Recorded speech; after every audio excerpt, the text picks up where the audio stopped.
2024లో మానవ అక్రమ రవాణా కేసుల్లో భారతదేశంలో ఏ రాష్ట్రం అగ్రస్థానంలో ఉంది? అదేవిధంగా బాధితుల్లో అత్యధిక సంఖ్యలో మహిళలే ఉన్నారు. తెలంగాణ. 2026 నివేదికల ఆధారంగా మానవ అక్రమ రవాణా కేసుల్లో తెలంగాణ భారతదేశంలో అగ్రగామిగా గుర్తించబడింది. బాధితుల్లో అత్యధిక సంఖ్యలో మహిళలే ఉన్నారు. ఈ నివేదికలు లైంగిక దోపిడీ మరియు అక్రమ రవాణా ముఖ్యంగా పట్టణ కేంద్రాల్లో విపరీతంగా ఉన్నాయని, ఇందులో తరచుగా మహిళలు మరియు బాలికలు బాధితులుగా ఉంటున్నారని హైలైట్ చేయబడ్డాయి. National crime records bureau 2024 data ప్రకారం భారతదేశంలోని ప్రధాన మహానగరాల్లో ఏ నగరం అత్యధిక ఆత్మహత్యల రేటును నమోదు చేసింది? బెంగళూరు. మే 2026లో విడుదలైన జాతీయ నేరాల రికార్డుల బ్యూరో ఎన్సీఆర్బి గణాంకాల ప్రకారం భారతదేశంలోని ప్రధాన మహానగరాల్లో బెంగళూరు అత్యధిక ఆత్మహత్యల రేటును నమోదు చేసింది. 2024లో బెంగళూరులో 2430కి పైగా ఆత్మహత్య కేసులు నమోదయ్యాయి. మొత్తం ఆత్మహత్యల సంఖ్యలో ఢిల్లీ అధికంగా నమోదైనప్పటికీ జనాభా ఆధారంగా చూస్తే బెంగళూరులోనే అత్యధిక ఆత్మహత్యల రేటు ఉంది. 2024లో బెంగళూరులో మహిళలపై 4748 నేర కేసులు కూడా నమోదయ్యాయి. దీంతో భారతదేశంలోనే అత్యధిక మహిళా నేర కేసులు ఉన్న నగరాల్లో ఇది ఒకటిగా నిలిచింది. National crime records bureau 2024 data ప్రకారం ఏ రాష్ట్రం అత్యధిక నేరాల రేటును నమోదు చేసింది? కేరళ. మే 2026లో విడుదలైన నేషనల్ క్రైమ్ రికార్డ్స్ బ్యూరో 2024 గణాంకాల ప్రకారం కేరళ అత్యధిక మొత్తం నేరాల రేటును అనగా లక్ష జనాభాకు 1389 నేరాలు నమోదు చేసింది. ఇది అత్యధిక మొత్తం నేరాల రేటు లక్షకు కేరళ నమోదవగా, అత్యధిక హింసాత్మక నేరాల రేటు ఒడిస్సా అనగా లక్షకు 161.6 బాధితులు కలరు. మహిళలపై అత్యధిక నేరాల రేటు తెలంగాణ అనగా లక్షకు 128.6 కేసులు నమోదవగా, అత్యధిక అత్యాచారాల నేరాల రేటు చండీగఢ్ అనగా లక్షకు 16.6గా నమోదు చేయబడ్డాయి. గాబీ అనే పేరుతో తన మొదటి హ్యూమనాయిడ్ రోబోట్ సన్యాసిని ఏ దేశం ప్రవేశపెట్టింది? దక్షిణ కొరియా. దక్షిణ కొరియా 2026 మే 6న జోగేస ఆలయంలో జరిగిన ఒక బౌద్ధ వేడుకలో గాబీ అనే పేరుతో తన మొదటి హ్యూమనాయిడ్ రోబోట్ సన్యాసిని పరిచయం చేసింది. 2026 మే 24న బుద్ధుని జన్మదిన వేడుకలకు ముందు జోగే ఆర్డర్ వారు గాబీని సమర్పించారు. హ్యూమనాయిడ్ రోబోట్ అనగా తల, మొండెం, చేతులు మరియు కాళ్ళతో సహా మానవ శరీర నిర్మాణాన్ని పోలిన నిర్మాణంతో రూపొందించబడిన ఒక యంత్రం. భారతదేశపు మొట్టమొదటి AI orbital data center satellite పేరు ఏమిటి? Path finder.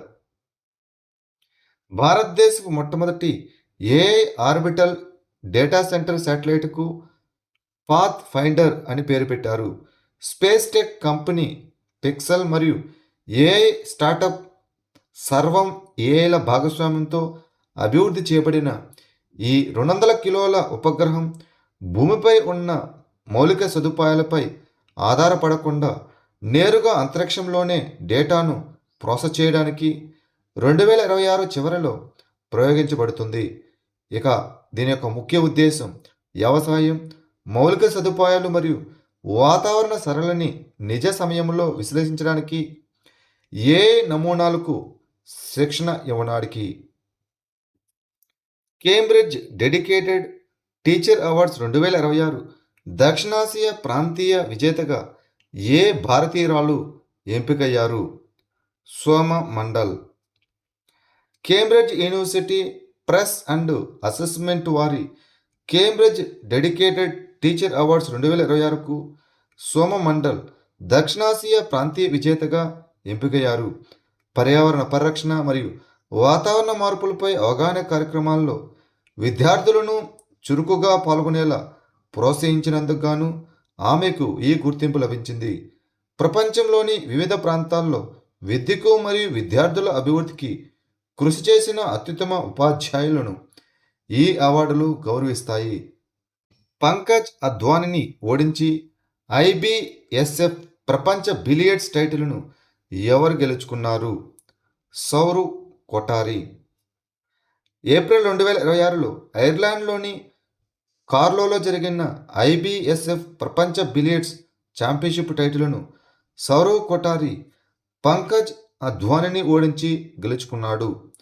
ఏకపక్ష ఫైనల్లో అద్వానీని ఓడించి కొటారి తన టైటిల్ను నిలబెట్టుకున్నాడు. తద్వారా ఈ ఛాంపియన్షిప్లో తన వరుస విజయాన్ని నమోదు చేశాడు. 2026 ప్రపంచ యోగాసన ఛాంపియన్షిప్కు ఆతిథ్యం ఇచ్చే దేశం ఏది? భారతదేశం.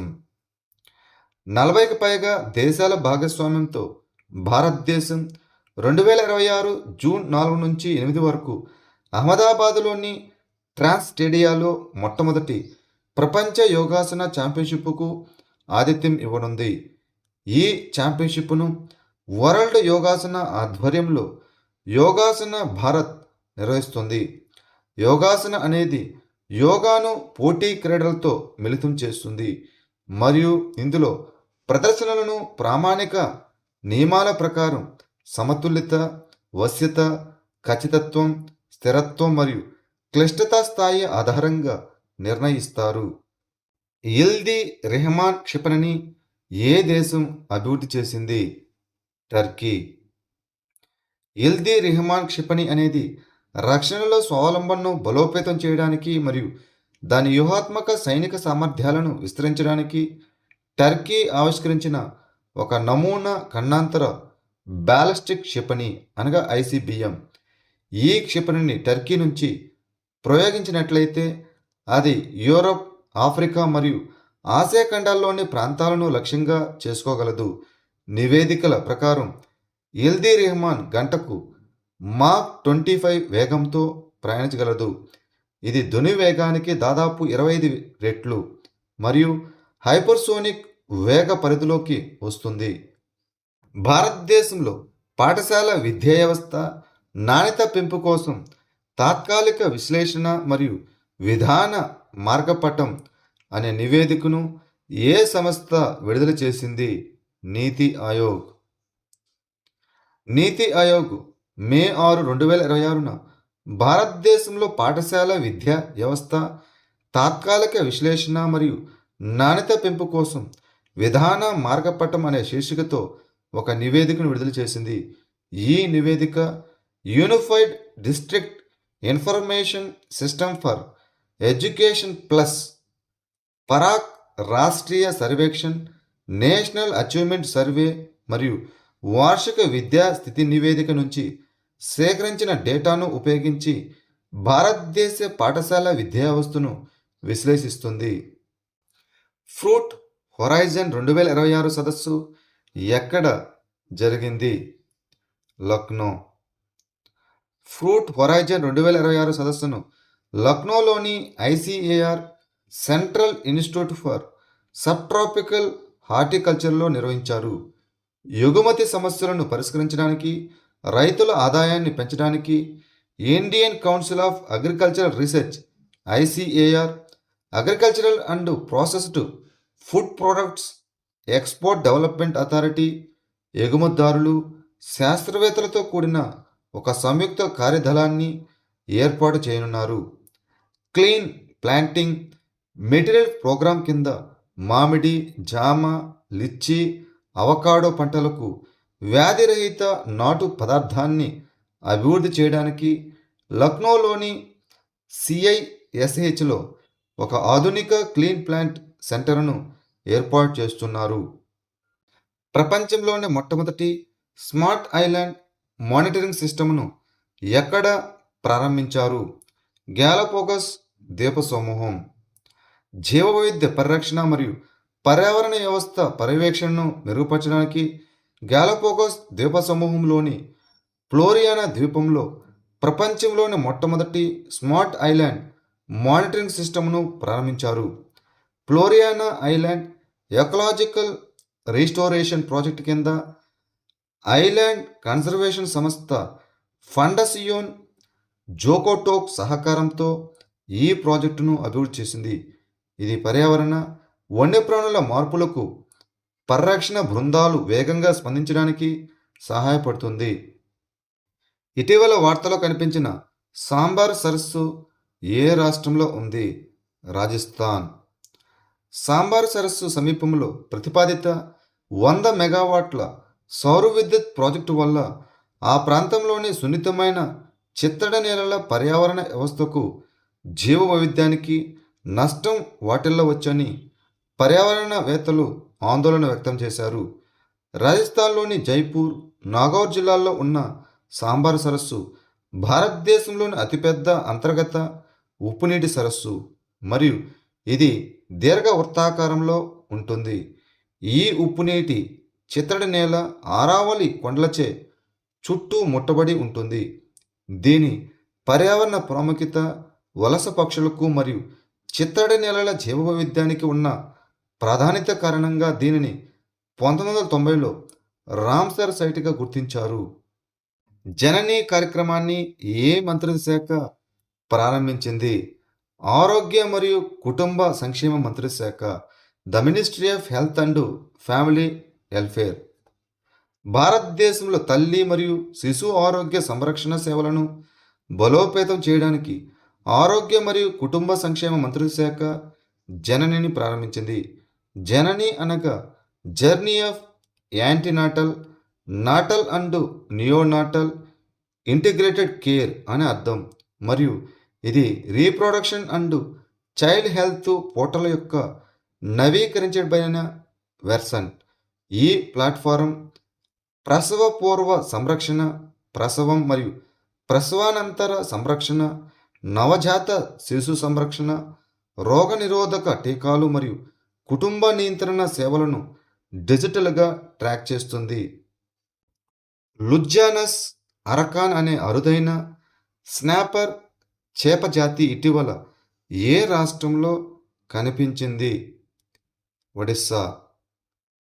పరిశోధకులు ఒడిశాలోని గంజాం జిల్లాలో గల గోపాల్పూర్ ఆన్ సీ వద్ద భారత జలాల్లో లుజ్యానస్ అరకాన్ అనే అరుదైన స్నాపర్ చేప జాతిని మొదటిసారిగా నమోదు చేశారు. ఈ లుజ్యానస్ అరకాన్ లుజానిడే కుటుంబానికి చెందినది. ఇది ప్రధానంగా ఉష్ణమండల మరియు ఉప ఉష్ణమండల తీర ప్రాంత జలాల్లో కనిపిస్తాయి. ఈ స్నాపర్ చేపలు పర్యావరణపరంగా చాలా ముఖ్యమైనవి, ఎందుకనగా అవి పగడపు దిబ్బలు మరియు తీర ప్రాంత పర్యావరణ వ్యవస్థల్లో మధ్యస్థాయి వేటగాలుగా పనిచేస్తూ సముద్ర పర్యావరణ సమతుల్యతను కాపాడడానికి సహాయపడతాయి.